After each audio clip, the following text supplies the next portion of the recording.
Many people are surprised to know that the U of A is one of the top universities in Canada when it comes to water science and water research capacity. For example, we have scientists like today's speaker, Dr. Greg Goss, who studies urban water challenges, fish habitats, and toxicology. Other public health experts are working on new water testing procedures for remote areas such as northern Canada and developing countries. We have nanoscientists working on new techniques in water purification, little tiny ones. We have engineers working on industrial water treatment, including tailings ponds. And we also have researchers working on water-related public issues such as fracking, just to name a few. Now, today's speaker, Greg Goss, is the scientific director of the Water Initiative and one of the University of Alberta's top collaboration builders when it comes to multidisciplinary science on campus. And Greg is going to talk about urban water challenges and solutions for sustainability. Greg's natural home on campus is biological sciences, but he also has cross appointments in the School of Public Health and in the National Institute of Nanotechnology. Greg's research program focuses on impacts of organic and inorganic toxicants on fish and invertebrates. Greg serves on numerous national and international societies, including the editorial boards of 4 international scientific journals. Greg is also an advisor to the OECD on environmental toxicology, and he has won numerous research awards. So, ladies and gentlemen, please join me in welcoming your speaker today, Dr. Greg Goss. So, thank you for the opportunity to come today and speak in the series, The Way We Green. And I'm going to talk to you a little bit about the capacity that exists at the university and how the university has been working with the city for a very long time in a very large capacity to provide the persons that are working towards urban sustainability, the persons who are needed, and the ideas. And so the university has been an integral part of the greening of our environment. The speaker series is called The Way We Green. And for water, we think about what are the things that we want to do to green our society with regards to water. We want to reduce how much we're using. There are places in the world, including in Alberta, that are facing some severe challenges. It's not so much a problem right now in Alberta in terms of volume, but we do have issues, and we have issues coming forward through climate change. We have to think about your personal impact, because citizen science and citizen action is the only way that we're going to move forward. We're not going to be able to move forward without everybody playing a part. That small citizen-led change can make for big changes overall. And we see that in our environment today. And I'm going to highlight a little bit about how we have changed over the last 50 years, and then some of the things that we can do going forward. You have to think of the greater environmental good for now and for the future. We get lost often in economy, but we also have to make sure that selecting the greater environmental good is part of the equation. And the main talk, or the main part of the talk, is that the university has a motto: research makes sense. And research does make sense, and it's what's gathered us to proper science-based implementation of ideas. We want to make sure that the ideas and the projects that we implement are based on the proper science and the proper data. So what is our biggest challenge in the city of Edmonton? The biggest challenge going forward has and always will be our growing population. We are the epicenter of growth in Canada. This environment is expected, or Alberta is expected to grow to up to 7 million people by 2040. So if you look at the graph here, this was published a week and a half ago by the Treasury Board of and Finance in Statistics Canada and Alberta, and you can see that the projections are between 5.5 and 7 million persons in Alberta by 2040. That's not that far out. For those of you who are of my age, that would be about the same time as in university. So we're going to double our population. Right? And that's a significant challenge. A significant challenge because we have to think about how we're going to provide water for each one of those people, and what we're going to put into the water and how that's going to impact our environment. What kind of things are we doing to our environment? Well, we have microbial contamination. This is an issue because we have sewage infrastructure. We have nutrient loading, and we've heard a lot of issues in the recent past about nutrient loading like phosphate and nitrogen causing issues in lakes, rivers, and streams. There's micro-contaminants. My own research program, as you'll see in a little while, focuses on some micro-contaminants in our waterways, and assessing the impacts and what we need to do about it is an important consideration. But there's other bigger issues. The municipal infrastructure, if we have to build pipes all the way and continually build out and out, there's pipes. How long do those pipes last? How much are they going to cost us in 20, 50, 80, 100 years? What are the central costs of all that infrastructure? How do we convey the water properly? Is there a different paradigm that we can use so that we can bring water to people and bring their waste back?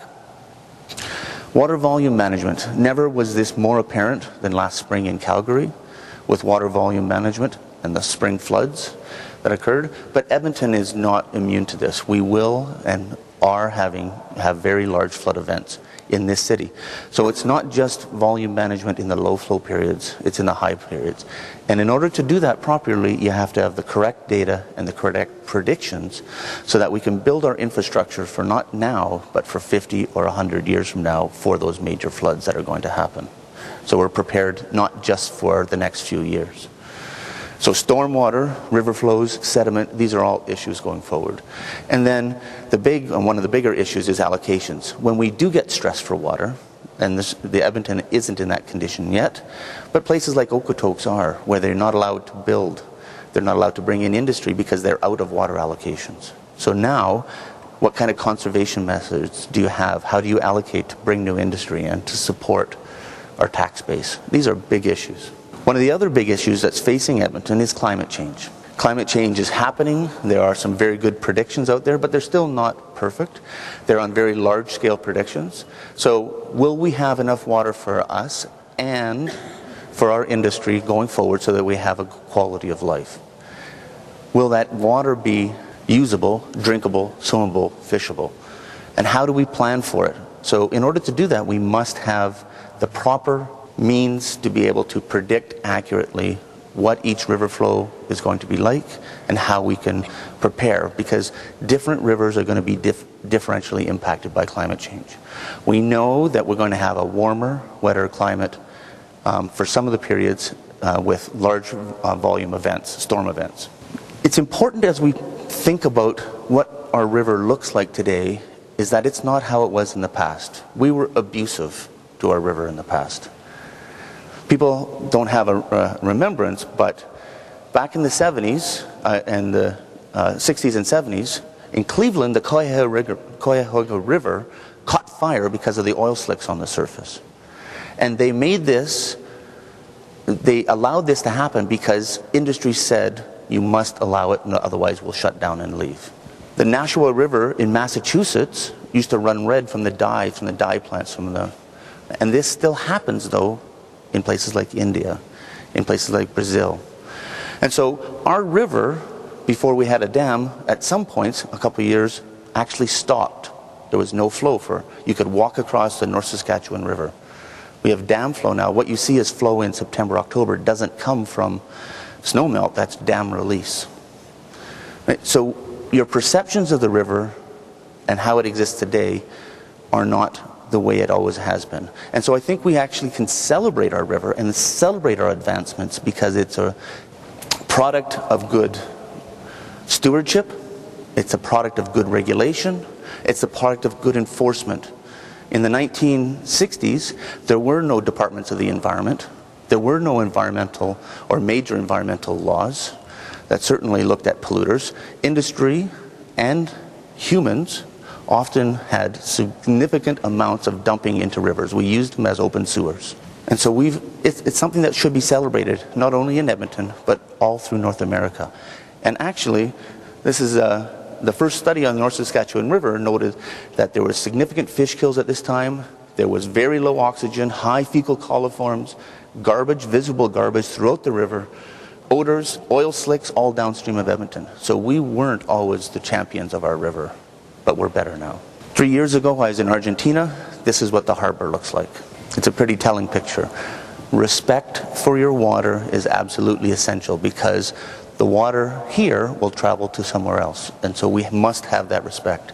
And so I'm going to give a quote here from Rachel Carson from her Silent Spring in 1962, which is really the wake-up call through pesticide and herbicide applications to what we're doing to our environment and sort of the start of the way we green. And in that quote, she says, in an age when man has forgotten his origin and blind to his most essential needs for survival, water, along with other resources, has become the victim of his indifference. We don't have that indifference now. We have champions. We have champions in our young children who are environmentally sound. We have champions in our population who are working to green our environment.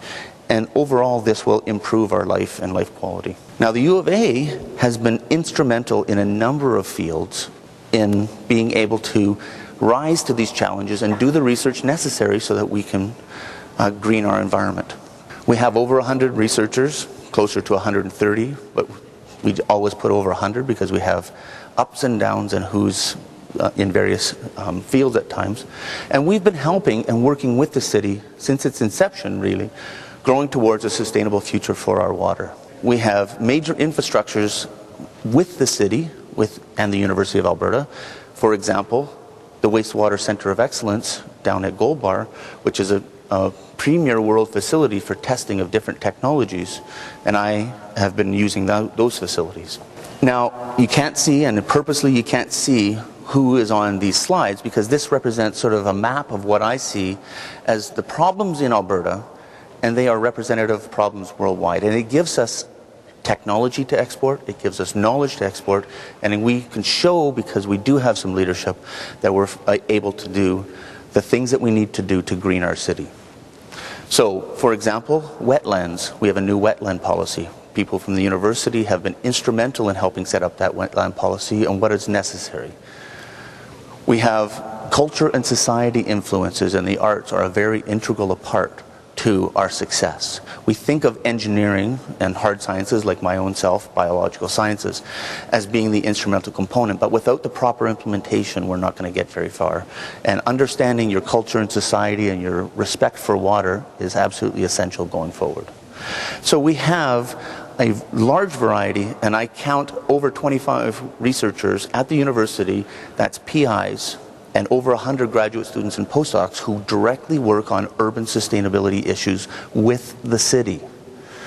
That's a tremendous capacity and a tremendous amount of work. And I'm going to talk about a few of them in the next little while, just to give you some idea about some of their accomplishments. Dan Smith was recently given the Order of Canada. He has been responsible for UV disinfection technologies and water treatment technologies, especially as it related to northern climates and some of the environmental aspects for small communities and for large communities. He has trained almost all the engineers that we know of in our water treatment technology department. He had over 300 trainees in his career. It's an amazing accomplishment, and one that probably people don't recognize. And he was recently awarded the Order of Canada for this. Yang Liu is a young researcher in the same department, and she is taking up the charge to look at ways that we can reduce our bacterial output. And so what are the microbiology? Can we improve the efficiency of our wastewater treatment plant? When you and I go to the washroom, it has to go somewhere and it has to be treated. And one of the big advancements in public health was wastewater treatment, but we can still go further. Right? We can get better. She also looks at reuse technologies and how we can reuse. Mohammed Gamaldin is a collaborator of mine on a variety of different projects. He works extensively on oil sands process water, but within the university, he also has projects working on UV disinfection technologies and was instrumental as a graduate student in helping to get EPCOR to implement a UV disinfection technology associated with, so we can reduce our bacterial load to the river.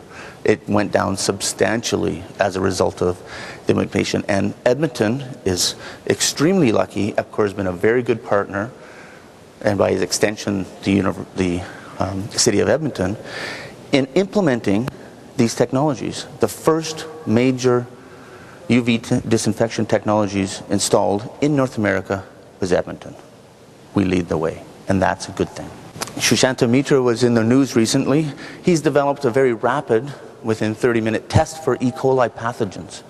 And it might not be a problem for our drinking water because we have outstanding quality drinking water in this city. But for small communities, ones that are potentially impacted by farms, detection of pathogens can be a life or death situation if you have an immune responsive or immune suppressed child, for example. And so detection technologies are something that's absolutely essential, and we have to get it quick instead of a 3-day test, which is what we use now, or 2-day test. And so Sushanta Mitra actually leads a very large project looking at northern communities and small communities about how they can and what they can do to detect these pathogens. One of our most recent and I think outstanding hires is in the form of Nick Ashbolt. He's the Alberta Innovates Health Solutions Chair. So Alberta Innovates, the research arm of the provincial government, is funding Nick's position. And that position really is he's a civil and environmental engineer, but he works on risk management for reuse water systems. So one of the things that we have to think about is, do we need to deliver as much water per person, or are there things that we can use that water for differently? Can we reuse it within the home for different uses? Is it really necessary to go to the washroom in drinking quality water and pay as much money and pump it to our far reaches and then bring it back? Or can we use the water that comes from something else to be able to do that? These are economic challenges, they're societal challenges, and they're health risk challenges.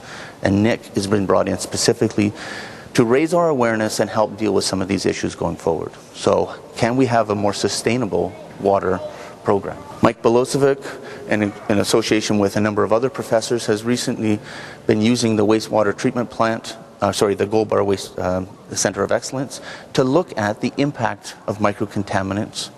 But not only the impact, importantly, they collaborate with Mohammed Gamaldin on engineering technologies to try and remove that. Can we improve our water treatment technologies? Again, it's a way we can green.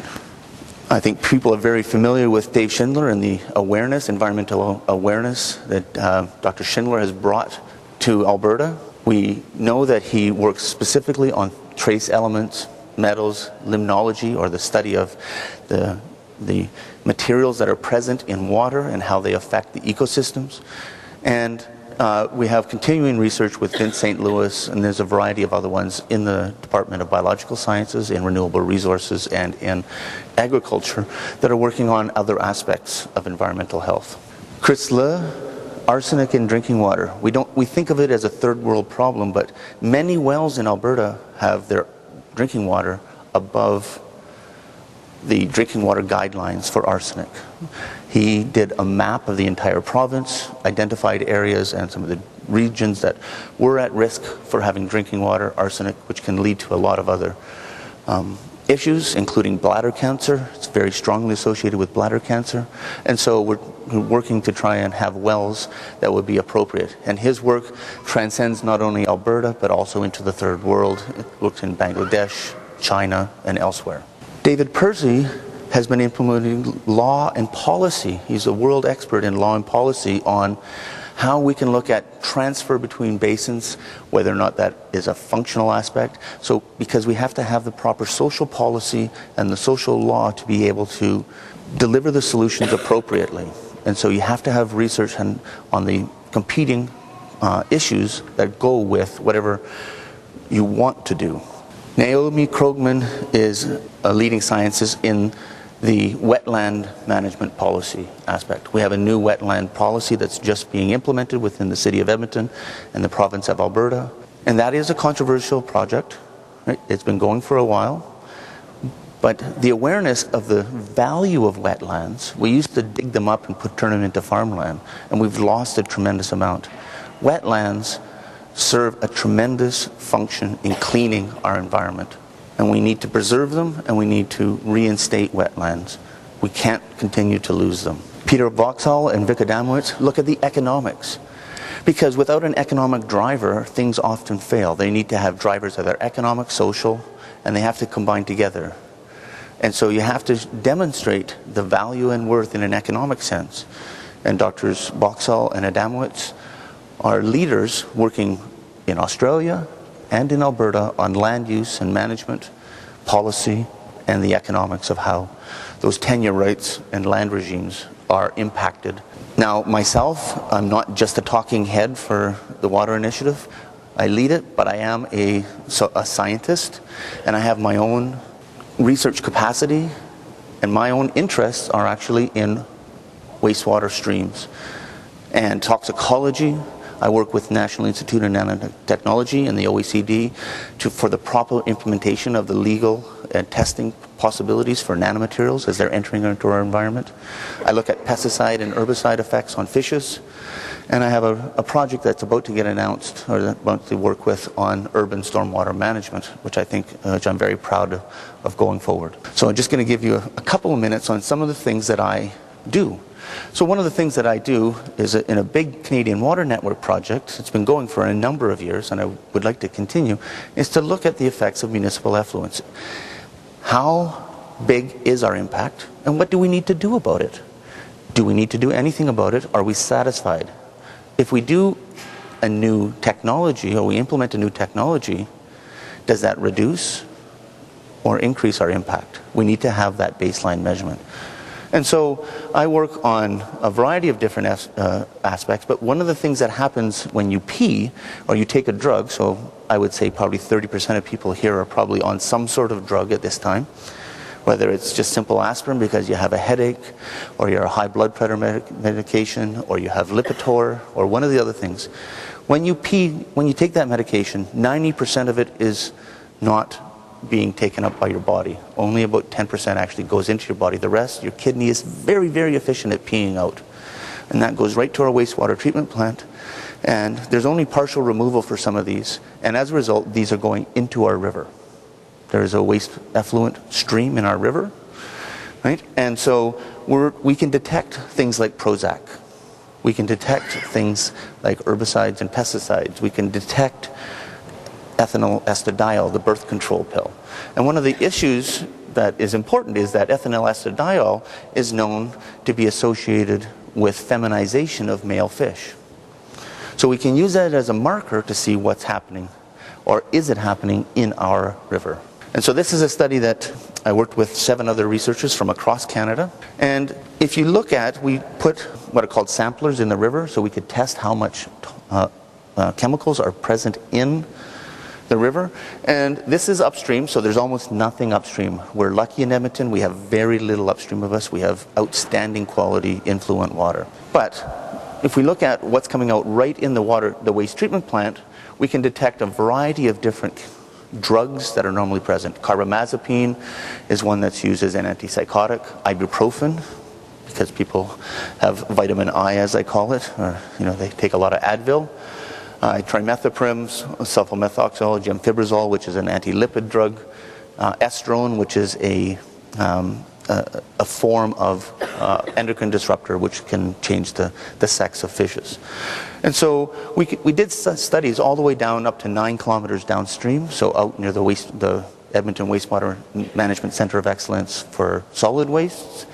And when we look at the impacts on fish, we see that we can see a definite effect in the waste stream. We can see an effect even 1 kilometer downstream, but by the time we get 5 kilometers downstream, we don't see an effect. And so what that does is it gives us an idea. It just, as the science tells us where the effect is, the policy, the law, the societal aspects have to say, is that an acceptable risk? Because we're not without risk at any point.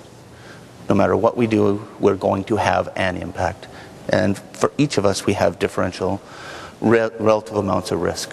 Urban stormwater, as you see in the pictures from Calgary, or even in Edmonton, which is only a year before, we know that the white mud does flood in some severe storm events. How are those climatic conditions going to change over the future, and how is that going to impact our infrastructure development as we build out and out and out, or up and up and up, depending on what we want to do?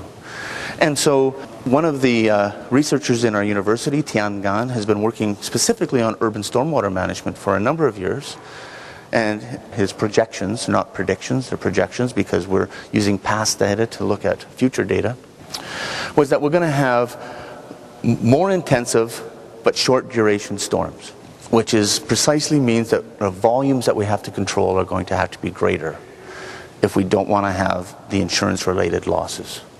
We're going to have consistently higher for all storm durations in the 2 to 5 year low return periods, right? And so depending on when you are in time, you're going to have different types of storms, and we have to prepare our houses, we have to prepare our stormwater infrastructure, we have to prepare in order to be a proper community, and that's all part of greening that. And so what we've done is, that's Tiangan's research is primarily associated with stormwater events. But independent of that, what's going to happen to our rivers?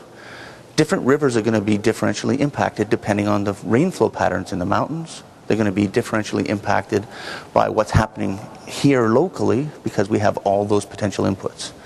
When the glaciers are reduced or gone, depending on the particular river, how is that going to change our river flows? And if you don't predict it accurately, you can create a significant issue. And so what we've done in the Water Initiative is we've just brought in Dr. Monterey Faramadze, who came from Iran but did her PhD in Switzerland, and she's going to be doing some predictions of climate change and variability and attaching that to very specific rivers on a fine scale, so that we can make predictions whether you live near White Mud Creek or whether you live in the North Saskatchewan River or you live on the Athabasca River. Each of them are going to be differentially affected, and they're going to have different plans going forward. So we need to have that data, and in order to do that, we need to be able to look at the past. Do our models accurately tell the data that we already have? If they start to